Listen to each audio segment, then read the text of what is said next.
one case, a man who watched as his young body was killed and his soul energy released, captured in a container, and taken to a new replacement body where it was reintroduced into the body through the technology of the little black box you might have heard about in some of these cases.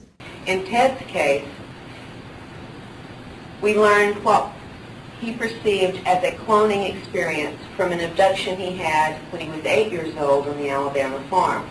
Now, I've been able in my research with him to interview many, many family members who were there at the time that Ted was abducted. It is a fact that he was missing for 2 hours. It is a fact that all of the adults combed the area for that 2 hours searching for 8-year-old Ted and did not find him. It is a fact that when he was returned to the farm, the adult members witnessed multicolored lights on an unidentified craft in the clouds over the house. These things are confirmed. And I'll tell you a couple of other things that are confirmed in just a moment. What he remembered in this experience was being taken on board the craft, being given another liquid to drink, not like the one he had 2 years later with his grandmother.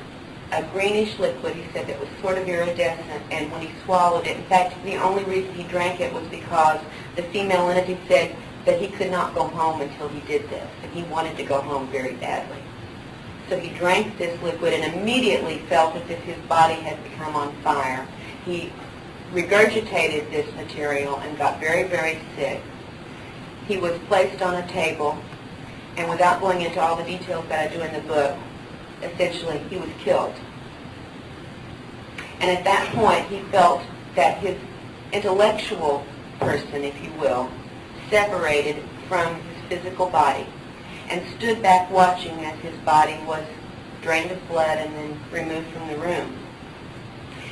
While he was watching this, Ted had no personal identity. He did not know who he was. He did not know where he was. And he did not know what was going on. He was simply observing what was happening. Before he was killed, they had, however, put a headphone-type device on his head, and he heard a very irritating noise. He didn't know what that was about. They took the headphone off, and then he was killed. As his intellectual self, as he called it, watched this process, after they wheeled the dead body out, shortly thereafter, they rolled in an inert, identical copy of the body. Now, I did leave one thing out that's very important. When they killed him, and he's watching what happened, he said he saw what he thought was his spirit or soul begin to rise up from the chest area of the dead body, rising up. But it didn't escape from his body. It stayed connected to that greenish liquid that he had vomited and was still on his chest. One of the entities brought a small black box over to his body and sucked that spirit into the box, set it on a counter, and waited while they brought the new body out. Probes of some sort were attached to Ted's feet and shoulders and head of the new body, and somehow the body was animated, and the spirit or energy within that box was transferred into the new body. The headphones were placed back on the new body, and at that point, Ted was back in his body and knew who he was and where he was. This is Ted's report. This is not the only report. Another abductee who's working with a different researcher altogether has had a conscious memory of an identical situation and has drawn the facilities in which these events took place, and they match down to the smallest detail with the description of the area that Ted has given. And this is one of the things that Linda Howe was able to also share and confirm with me, that in both of these situations, both of these reports, the growth medium for the flesh that was used to make the new bodies involved the use of cattle substances, blood and other materials from cattle.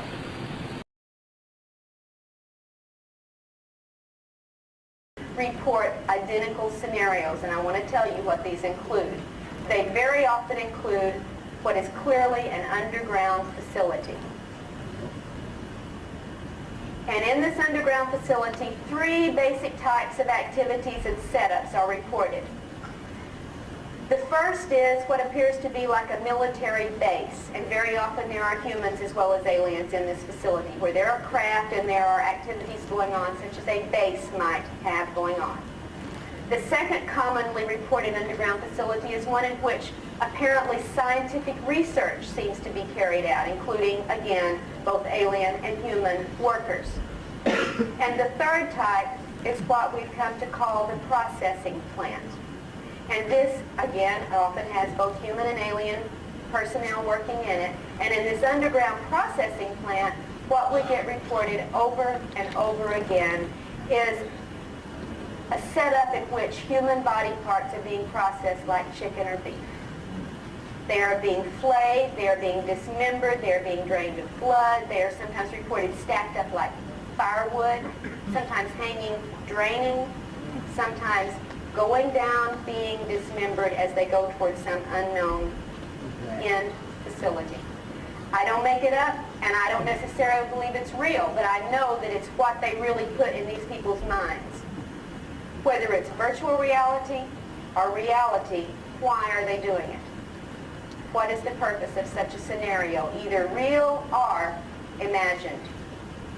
Why would they do this to our people? What does it imply? And these are reported, like I said, from UFO virgins as well as from people who are familiar with this field. Hybrid nursery rooms are very, very often reported, often containers that have liquid and fetuses at various levels of growth that often look partially human, partially alien. Sometimes they're in boxes rather than in containers with liquid. Sometimes they're in nursery settings where they seem to be hybrid toddlers. And then there are the cloning rooms, rooms where fully formed, fully human, but inert bodies are stored.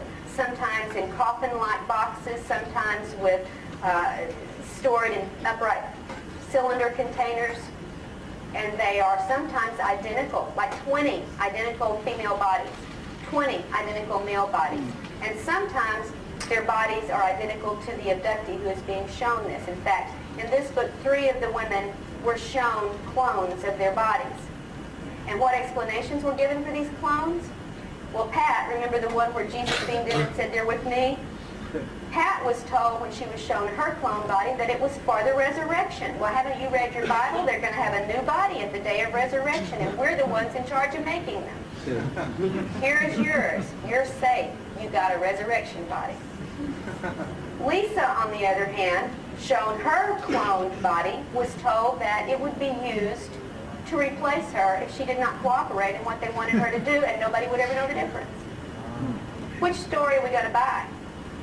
Can we buy either story? Have we ever been told the truth on any of this so far? Well, when the stories conflict this much, we have a question with how much truth there may be to this.